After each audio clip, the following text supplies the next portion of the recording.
Hi friends, welcome to SRIAS academy.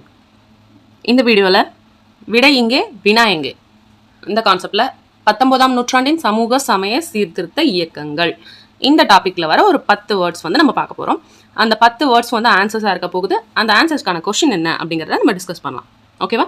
வாங்க வீடியோக்குள்ளே போகலாம். ஃபர்ஸ்ட் வேர்ட், ஒரு இயர் இருக்குது 1829. இந்த இயர்க்கான கொஷின் என்னவா இருக்கும்? சதி என்னும் உடன்கட்டை ஏறும் வழக்கம் ஒழிக்கப்பட்ட ஆண்டு. ஓகேவா? அதுதான் வந்து 1829. இந்த சதி என்னும் உடன்கட்டை ஏறும் வழக்கம் வந்து ஒழிக்கிறதுக்காக கொண்டு வந்த சட்டம் தான் வந்து 1829 வந்திருக்கும். அது யாரால கொண்டு வந்திருக்கோம் அப்படின்னு பார்த்தீங்கன்னா வில்லியம் பெண்டிங் பிரபு. ஓகேவா? இந்த சட்டம் வரதுக்கு ரொம்ப முக்கியமான காரணமாக யார் இருப்பாங்க அப்படின்னு பார்த்தீங்கன்னா ராஜாராம் மோகன் ராய். அவர் வந்து இந்த சட்டம் வரதுக்கு காரணமாக இருந்திருப்பார். ஓகேவா? பிரம்ம சமாஜத்தை நிறுவனவரும் வந்து ராஜாராம் மோகன் ராய் தான். ஓகே, நெக்ஸ்ட் வேர்ட், அதுவும் ஒரு இயர் தான், 1856. 1856க்கு கொஸ்டின் என்னவா இருக்கும்? விதவைகள் மறுமண சட்டம் இயற்றப்பட்ட ஆண்டு வந்து 1856. ஓகேவா? விதவைகள் மறுமண சட்டம் இது யார் மூலமா வரப்பட்டிருக்கும் அப்படின்னு பார்த்தீங்கன்னா ஈஸ்வர சந்திர வித்யாசாகர். இவரோட முயற்சினால வந்தது தான் வந்து இந்த விதவைகள் மறுமண சட்டம். ஓகேவா? நெக்ஸ்ட் பார்க்கலாமா? குயிக்காக பார்த்துடலாம். தேர்ட் வேர்டு வந்து சத்யார்த்த பிரகாஷ். சத்யார்த்த பிரகாஷ் அப்படின்னா என்ன ஞாபகத்துக்கு வருது உங்களுக்கு? சுவாமி தயானந்த சரஸ்வதி இயற்றிய நூல் என்ன அப்படின்னு கேட்டாங்கன்னா சத்யார்த்த பிரகாஷ். ஓகேவா? சுவாமி தயானந்த சரஸ்வதி இயற்றிய நூல் வந்து சத்யார்த்த பிரகாஷ். ஓகேவா? சத்யார்த்த பிரகாஷ் அவரோட நூல். தயானந்த சரஸ்வதி என்ன இயக்கத்தில் இருந்திருப்பாரு? ஆரிய சமாஜம். ஓகேவா? ஆரிய சமாஜம் இயர் வந்து பார்த்தீங்கன்னா 1875 நிறுவியிருப்பாங்க. இதில் முழக்கம் என்ன இந்த ஆரிய சமாஜத்துக்கு அப்படின்னு பார்த்தோம்னா வேதங்களுக்கு திரும்புவோம். அதான் வந்து இவங்களோட முழக்கமாக இருக்கும். Okay, next point, Narendranath Datta. இதுக்கு கொஸ்டின் என்னவா இருக்கும்? சுவாமி விவேகானந்தரின் இயற்பெயர் என்ன? ஓகேவா? அதான் வந்து நரேந்திரநாத் தத்தா தான் வந்து அவரோட இயற்பெயர். ஓகேவா? ராமகிருஷ்ண பரமஹம்சரோட சீடராக இருந்திருப்பாரு. ஜீவன் என்பதே சிவன் அப்படின்னு சொன்னது யாரு அப்படின்னு பார்த்தீங்கன்னா ராமகிருஷ்ண பரமஹம்சர். ஓகேவா? ராமகிருஷ்ண மிஷன்கிறத ஆரம்பிச்சிருப்பாரு விவேகானந்தர். நெக்ஸ்ட் வேர்டு வந்து நியூ இந்தியா. நியூ இந்தியா அப்படின்னா அன்னி பெசன்ட் அவர்களால் நடத்தப்பட்ட செய்தித்தாள் என்ன? அது நியூ இந்தியா. ஓகேவா? நியூ இந்தியாவுக்கு யாரை ரிலேட் பண்ணுவீங்கன்னா அன்னி பெசன்ட். அவங்க இன்னொரு செய்தித்தாளும் சொல்லுவாங்க காமன்வீல். அன்னி பெசன்ட் என்ன இயக்கத்தை சேர்ந்தவங்க? தியோசாபிக்கல் சொசைட்டி, பிரம்ம ஞான சபையை சேர்ந்தவங்க. ஓகேவா?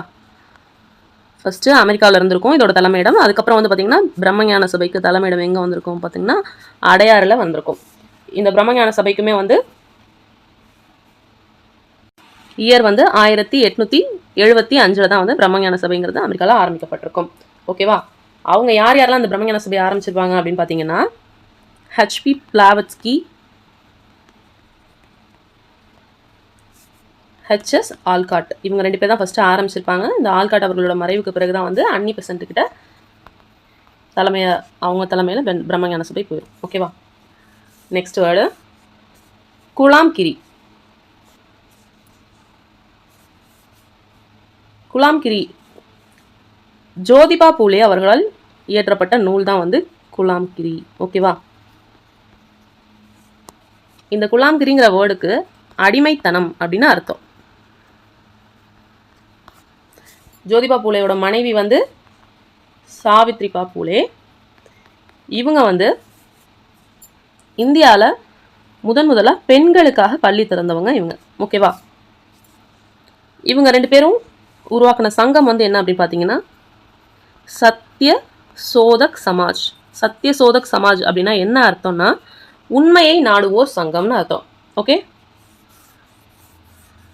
சர் சையது அகமது கான் இவர் யாரு அப்படின்னா அலிகார் இயக்கத்தை நிறுவியவர் தான் வந்து சர் சையது அகமது கான். அலிகார் இயக்கத்தை நிறுவியவர். ஓகேவா. 1875 அலிகார் முகமதிய ஆங்கிலோ ஓரியண்டல் கல்லூரி அப்படின்னு ஒன்று தொடங்குவாங்க. ஓகேவா.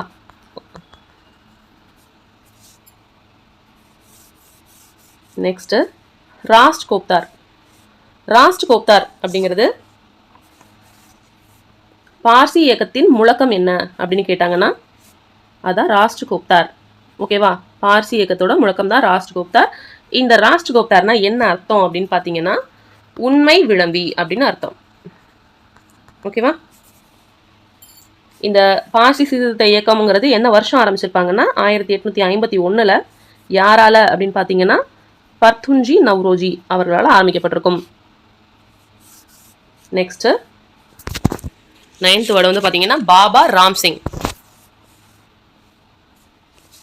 நாம்தாரி இயக்கத்தை தொடங்கியவர் யார்? நாம்தாரி இயக்கத்தை தொடங்கியவர் யாருன்னு கேட்டாங்கன்னா அவர் பாபா ராம்சிங். இதே மாதிரி இன்னொரு இயக்கம் இருக்கும். இது வந்து சீக்கியர்கள் சம்மந்தப்பட்ட இயக்கம் தான் இது.